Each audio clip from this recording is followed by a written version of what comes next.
क्यों नहीं है ये जन्नत? बाप बेटे से, बीवी शौहर से, भाई भाई से, बहन भाई से, सारे रिश्ते एक दूसरे से जुदा हैं। एक ही घर में इतनी नफरत, एक ही घर में इतने इख्तलाफ, वजह दौलत, वजह इज्जत। जुमले कोई भी हो, बातें कोई भी हो, रिजल्ट जब आप डीप में जाओगे तो यही मिलेगा, दौलत और इज्जत की ख्वाहिश। दौलत और इज्जत की ख्वाहिश पूरे घर को जहन्नम बना दिया।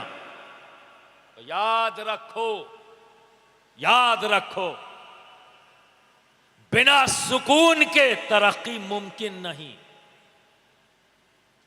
जहां उलझने हो, जहां पर इख्तलाफ हो, वो घर, वो मोहल्ला, वो शहर, वो मुल्क कभी तरक्की नहीं कर सकता।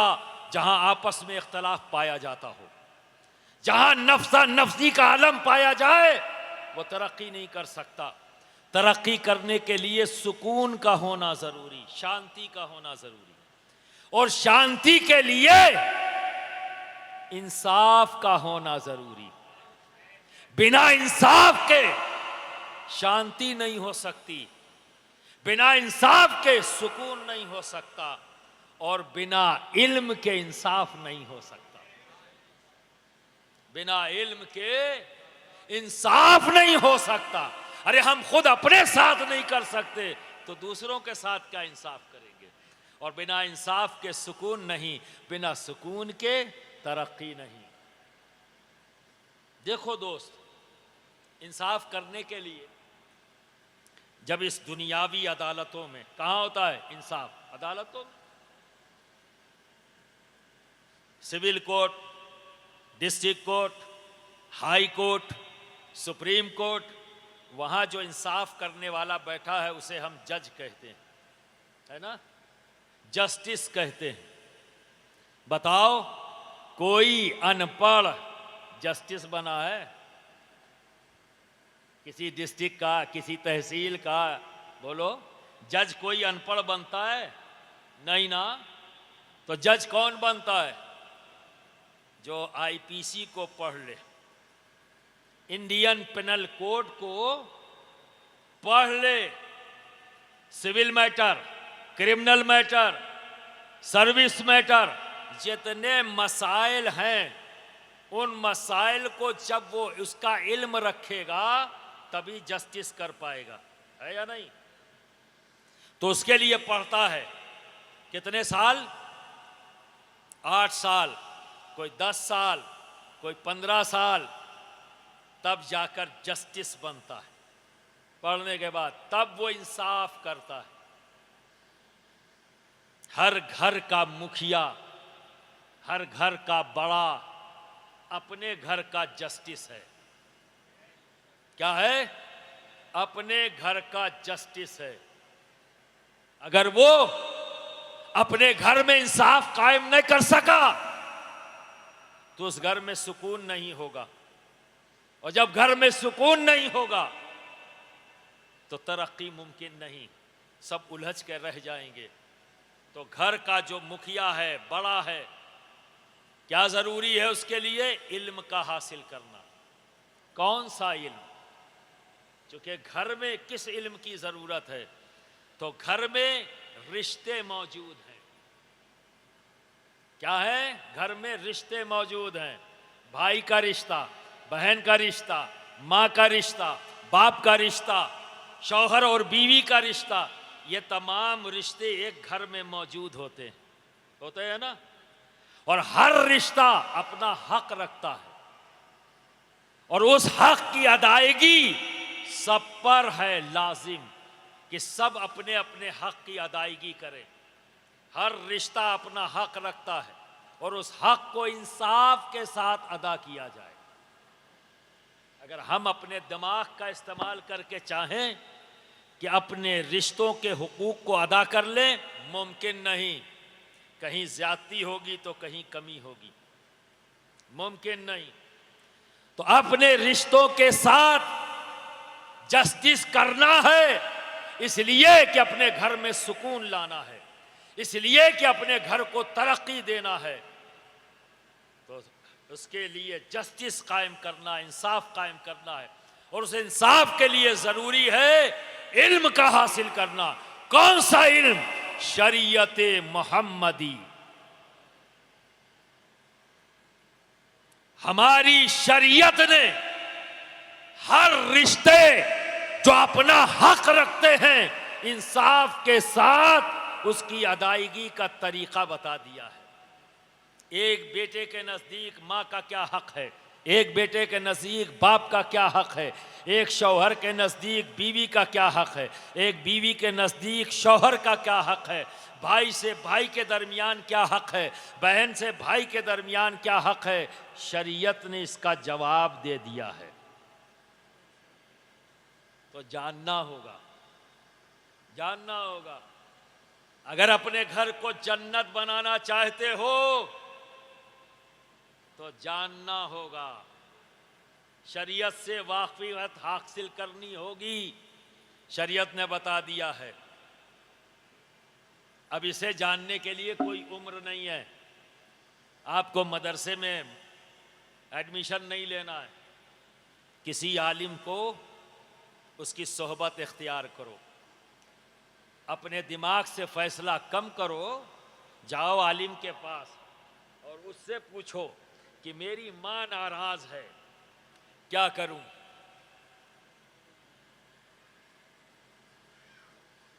बहू आलिम से मिले, सास नाराज है, क्या करूं? सास पूछे कि मेरी बहू नाराज है, क्या करूं? तो वो आलिम बताएगा बहैसियत सास तुम्हारी जिम्मेदारी क्या है। तो बरादरान मिल्लत इस्लामिया, सिर्फ थोड़ी सी बात समझानी, एक मिसाल दे रहा हूं। दुनिया में एक ही रिश्ता है जिसमें पटती नहीं। वो कौन सा रिश्ता है? सास बहू। कभी नहीं पटती, पटती नहीं। शरीयत ने क्या कहा और दिमाग ने क्या कहा, अब जरा देखो। अगर ये जान जाएं तो फिर ये कहा जाएगा कि सास बहू में कभी खटती नहीं, हमेशा पटती रहती है। अब आप देखिए, एक ही घर में फैसला कर लें। जब बेटे की शादी होती है और कोई जब बेटी की शादी करता है, कितना प्यारा लेन देन है। बेटी वाला बेटी देकर बेटा पाता है, दामाद की शक्ल में। क्या पाता है? बेटा। और बेटे वाला बेटा देकर बेटी पाता है। ये तो यहाँ का कल्चर है, ये इस्लाम नहीं है, ये इस्लाम नहीं है। जो दामाद है वो मूंछ को ऐठे रहता है, सास ससुर के सामने ऐठा हुआ है, अब दामाद हूं मैं। कभी अपने आप को उसने तसव्वुर ही नहीं किया कि मैं बेटा हूं। क्या तुम अपनी मां और अपने बाप के सामने मुंह छाट के खड़े होते हो? कभी हुए? लेकिन सास ससुर के सामने खड़े हैं, क्यों? मैं दामाद हूं। ये किसने सिखाया? ये कल्चर से तुमने सीखा है, ये इस्लाम की तालीम नहीं है, इस्लाम की तालीम नहीं। इस्लाम तो कहता है मिस्ल माँ बाप के हैं। इस्लाम ने तो ये कहा है, क्योंकि तुम जब अपनी बीवी के वालिदैन की दिलजोई करोगे तो तुम्हारी बीवी तुम्हारी दिलजोई के लिए तुम्हारे वालिदैन की दिलजोई करेगी। लेकिन दोस्त, यहां तो अकड़ गए। अब आइए घर में, सास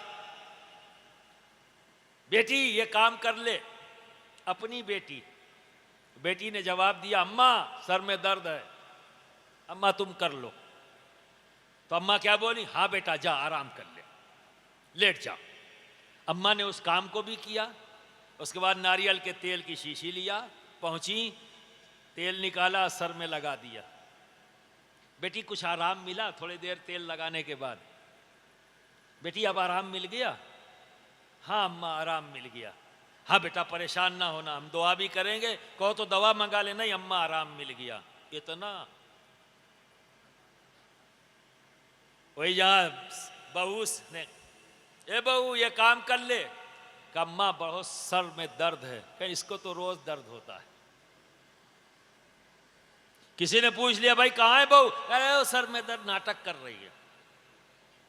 कभी बेटी के लिए भी कहा है नाटक कर रही है? उसके लिए तो तेल लेके पहुंच गई, और बहू के लिए नाटक। ये इंसाफ है?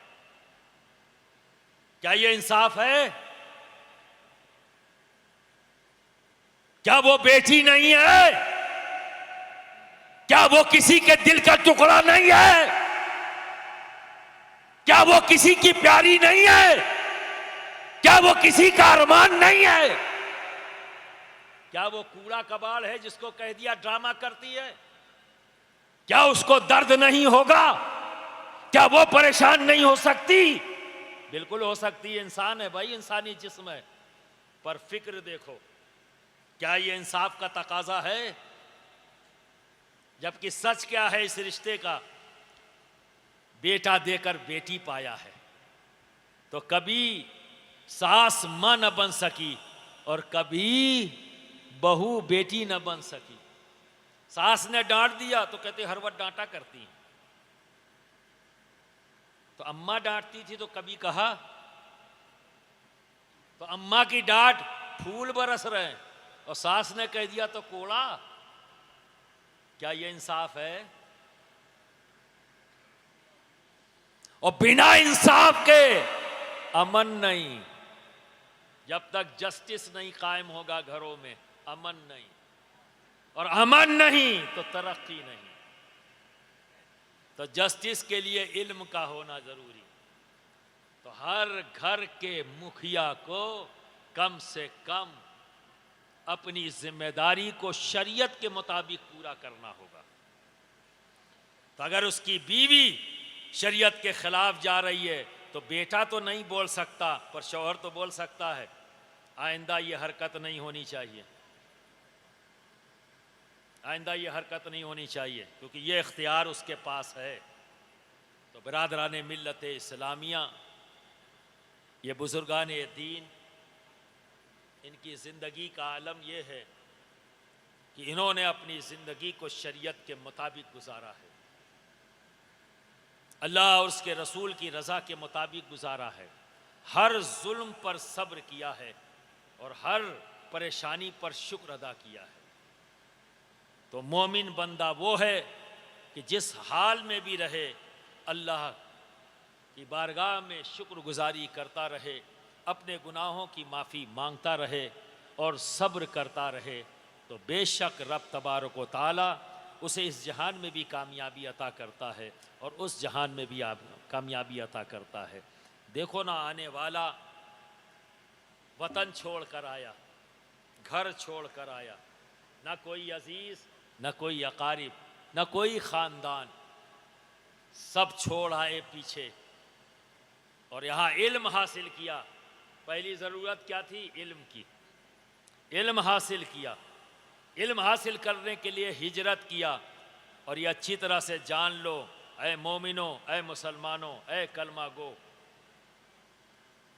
हिजरत में बरकत है, हिजरत में बरकत है।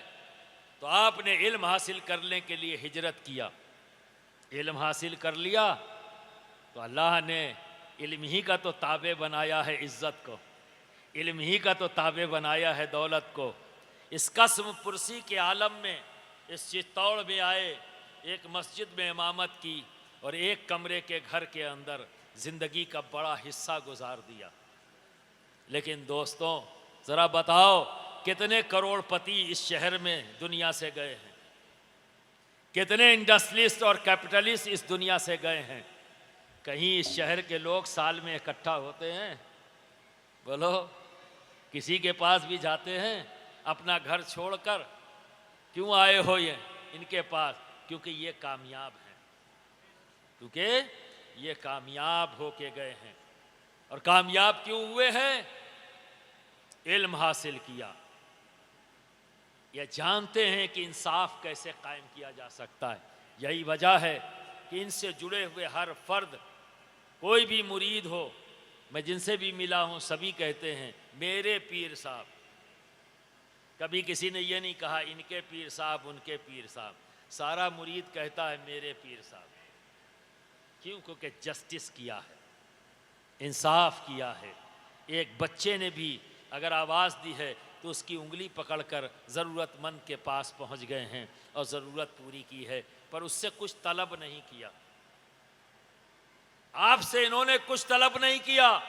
इनकी तलब तो रब की रज़ा थी, इनकी तलब तो अपने नबी की रज़ा थी, वही मांगते रहे। और फिर रब ने जो कामयाबी अता की तो ज़मीन पर थे तो भी कामयाब थे, ज़मीन में हैं तो भी कामयाब हैं। जब ज़मीन पर थे तो भी अल्लाह के बंदे इनके इर्द गिर्द थे, इकट्ठा थे, एक हुजूम था। आज ज़मीन में हैं तो भी एक हुजूम इनके पास है। ये है कामयाबी, ये है ज़िंदगी और ये है जन्नत। ये है जन्नत, इसको कहते हैं जन्नत। क्योंकि जन्नत यहाँ किस जगह को कहते हैं? जहाँ सुकून है। यही वजह है जब आप यहाँ आते हो तो आपको सुकून मिलता है, क्योंकि आप जन्नत में आ गए हो। और जन्नत वो जगह का नाम है, उस घर का नाम है जहाँ सुकून मिलता है, जहाँ पर फिक्र भी अच्छी हो जाती है, जहाँ पर सोच भी अच्छी हो जाती है, जहाँ पर अमल भी अच्छा हो जाता है। मैंने तो अक्सर देखा है जो लोग घरों पे नमाज नहीं पढ़ते लेकिन जब किसी आस्थाने पे जाते हैं तो अज़ान के साथ वज़ू करते हो, नमाज अदा कर लेते हैं, क्योंकि ये उस माहौल का असर है, रहमतों का असर है, जन्नत का असर है। तो बरादरान मिल्लत इस्लामिया, सिर्फ तिलावत मत करो। तिलावत की है तो समझ लो आपने कहा क्या है।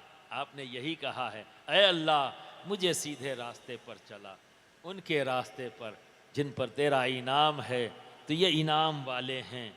तो तुमने रब से मांगा है हमें इनके रास्ते पर चला, तो इनके रास्ते पर चलने ही के लिए तो आपने इनके हाथ पर अपने आप को बेचा है। तो इनका रास्ता इख्तियार करो। इन्होंने किसी से नफरत नहीं की, तुम मत करो। इन्होंने सबसे मोहब्बत की। ये अमली लोग हैं जिन्होंने अपने अमल से बताया है नफरत किसी से नहीं, मोहब्बत सबके लिए है। ये वो हैं कि इनको लोगों ने बुरा भी कहा, भला भी कहा, ये भले के साथ भी वैसे ही रहे, बुरे के साथ भी वैसे ही रहे। कहने वाला अपनी जिम्मेदारी ले रहा था, इन्होंने अपनी जिम्मेदारी निभाई कि ये अल्लाह के बंदे हैं, मेरा काम है इनसे मोहब्बत करना, इनकी ज़रूरतों को पूरा करना, इनकी इस्लाह करना। तो बरादरान मिल्लत इस्लामिया, जब कभी पहुँचो तो गौर फिक्र करो ये ऐसे क्यों हैं, ऐसे क्यों हैं। तो शरीयत को जानो और इनके रास्ते को इख्तियार करो। अल्लाह रब्बुल इज़्ज़त तुम्हें ज़मीन पर भी कामयाबी देगा, ज़मीन में भी कामयाबी देगा, और फिर उठाएगा तो कामयाब बनाकर उठाएगा, और कामयाब हो के उस घर में जाओगे जो हमारा आखिरी घर है, जिसे हम जन्नत कहते हैं। व आखिर दावाना अनिल हम्दुलिल्लाहि रब्बिल आलमीन।